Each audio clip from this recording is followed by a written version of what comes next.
अनाश्रिता कर्मफलम कार्यकर्म करोति या सा सन्यासिता योगिचा न निर्गुणम चाक्रिया।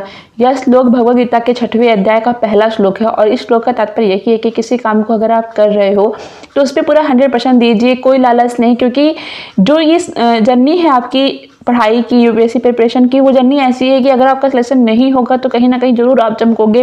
मेरे पास काफ़ी कमेंट आते हैं कि उनका मोटिवेशन लो हो गया है, वो पढ़ाई पे फोकस नहीं कर पा रहे हैं, उनका टाइम टेबल नहीं बन पा रहा है।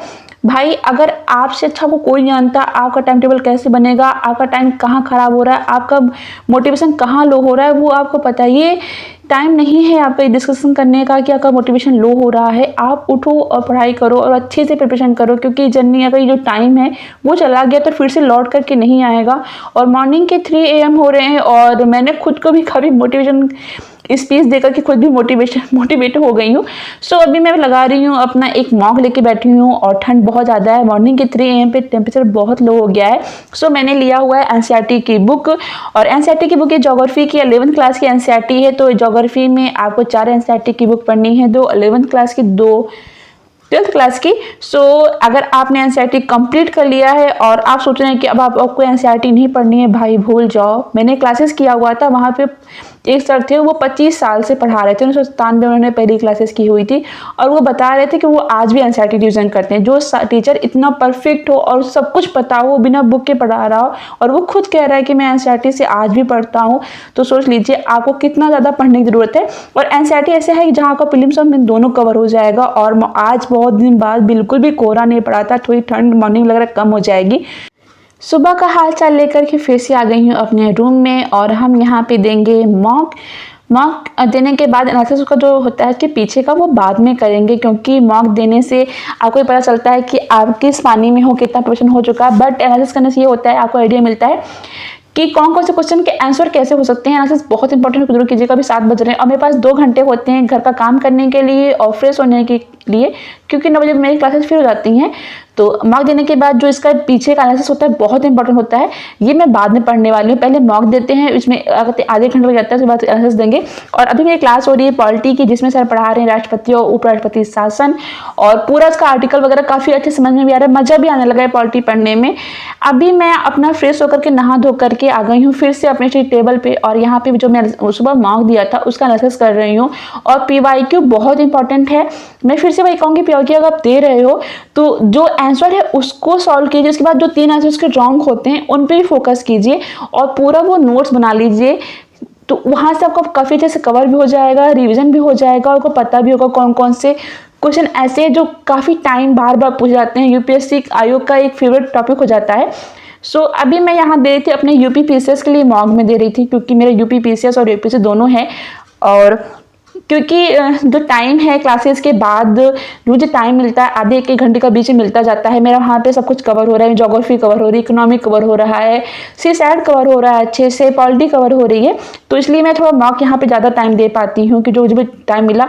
और ये टाइम मेरा फेवरेट टाइम है, मैं बाहर होकर रिलैक्स भी कर रही हूँ, थोड़ा सा रनिंग भी हो जा रहा है और थोड़ा सा इसका भी इंजॉयमेंट हो जा रहा है। और फिर से आ गई हूँ अपने रूम में और मैं यहाँ पे दे रही हूँ अपना इन्वायरमेंट का मैं एक मॉक दे रही थी। मेरा नोट्स पढ़ने का मन था, बट सोचा कि चलो एक मॉक और दे लेते हैं। और यहाँ पे ओमार शीट में मैं लगा रही थी और बाद में देखेंगे कितने नंबर आए मेरे।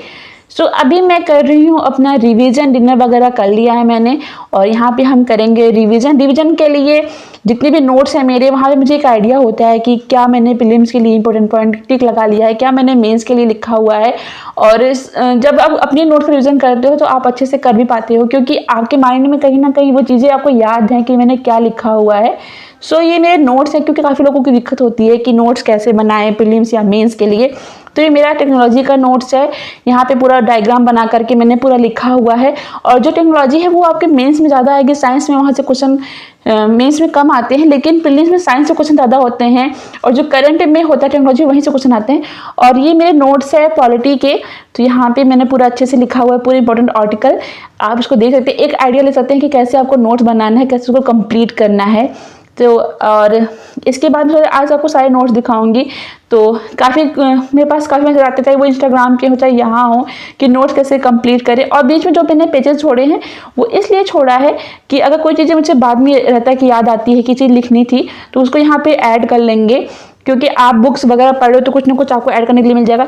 ये मेरा बायोलॉजी का नोट्स है, अभी कंप्लीट नहीं है, तो उसको बाद में कंप्लीट करेंगे और पूरा शेयर करूंगी मैं नोट्स अपने। और ये रहा मेरा हिस्ट्री का नोट्स, आप देख सकते हैं कि यहाँ पे हिस्ट्री का नोट्स मैंने बनाया हुआ है। और कुछ चीज़ें ऐसी होती हैं जो बार बार हर साल पूछ जाती हैं, जैसे ये हो गया, महाजनपद हो गया, हमेशा पूछ जाती हैं, तो आपको ये पूरा फोकस करना है कि जो चीज़ पूछी जा रही है उसको देखना है। ये मेरा रहा इन्वायरमेंट का नोट्स, और बीच में पेजेस मैंने इसलिए छोड़े हैं कि कुछ नया मिला तो उसको ऐड करते चलेंगे साथ में। तो करंट अफेयर्स के नोट भी मैंने शेयर किए हैं, तो बाकी नोट्स बाद में दिखाएंगे, तो उसको थोड़ा सा करते हैं साइड में। और आई होप आपको कुछ आइडिया मिल गया हो। और ये 4 बुक मैंने लिया हुआ था ज्योग्राफी के लिए, नई नहीं लिया, मैंने उसका वीडियो बनाया था अनबॉक्सिंग का, मैंने कहाँ से लिया सब कुछ शेयर किया था आपके साथ। तो ये 4 बुक है जो आपके लिए बहुत इंपॉर्टेंट है, आपकी ज्योग्राफी यहाँ से अच्छे से कवर होने वाली है। इसके बाद मेरे पास मौजूद सर की भी बुक है जो वर्ल्ड ज्योग्राफी और इंडियन ज्योग्राफी दोनों वहाँ से कवर करती है, बट मुझे लगा कि मुझे लेना चाहिए। और एनसीईआरटी बहुत इंपॉर्टेंट, मैं बार बार कहती हूँ एनसीईआरटी बहुत इंपॉर्टेंट है, आप इसको पूरा अच्छे से कवर कर लीजिए, जितनी बार पढ़ सकें। ऐसा नहीं कि 5 बार पढ़नी, 6 बार पढ़नी, ऐसा कुछ नहीं होता, आपको जैसे टाइम मिले। जैसे आज आप एनसीईआरटी की बुक, जैसे आपने हिस्ट्री पढ़ा आज, कल आप ज्योग्राफी पढ़िए, परसों आपने पॉलिटी पढ़ा, इकोनॉमी पढ़ा और IR पढ़ा, उसके बाद फिर से आप हिस्ट्री से स्टार्ट करिए, ज्योग्राफी, पॉलिटी, ऐसे करके आप पढ़ाई की ताकि आपको पूरा सिलेबस अच्छे से कवर हो जाए। तो यहाँ जा देते हैं कि यहाँ पे द हिंदू के कटिंग भी लगे हुए हैं, द हिंदू न्यूज़पेपर के। आप इस पर देखिए कि द हिंदू का ये कटिंग लगा हुआ है कि, एक मिनट, हाँ देखिए आप, द हिंदू के यहाँ कटिंग लगा हुआ है न्यूज़पेपर का। ये चीज़ काफ़ी अच्छी है कि जो आपको नया बुक में अच्छे से कवर आती है, पूरा अच्छे से एक एक चीज़ें बताई गई है। सो अगर आप तक यहाँ पे आप जैसे यहाँ पे भी न्यूज़पेपर का कटिंग लगा हुआ है कि क्या कैसे, तो ये चीज़ें काफ़ी अच्छी लगती हैं एनसीईआरटी की। और ये बुक देखने के बाद मुझे बस यही लग रहा था कि मैंने इसके पहले क्यों नहीं लिया था। और थोड़ी सी होता है ना कि बुक थोड़ी महंगी होती हैं, धीरे धीरे ऐड करनी होती हैं, क्योंकि इकट्ठे लेने में थोड़ा सा पैसा ज़्यादा लग जाता है। प्रॉब्लम बस यही होती है कि बुक ना लेने का रीज़न मेरा यही है कि इसलिए थोड़ा थोड़ा बुक अब लेना स्टार्ट किया मैंने। और अभी सबसे लास्ट में मैं पढ़ रही हूँ भगवद गीता, क्योंकि ये पॉजिटिव रखने का सबसे अच्छा तरीका है। अब जिस भी रिलीजन के हो, उस रिलीजन का जो बुक होती है उस रिलीजन का फॉलो कीजिए और अच्छे से अपने फोकस कीजिए अपने जो भी आपने सोचा सिलेक्शन के लिए। और अब मिलेंगे नेक्स्ट ब्लॉग, तब तक के लिए बाय बाय, टेक केयर।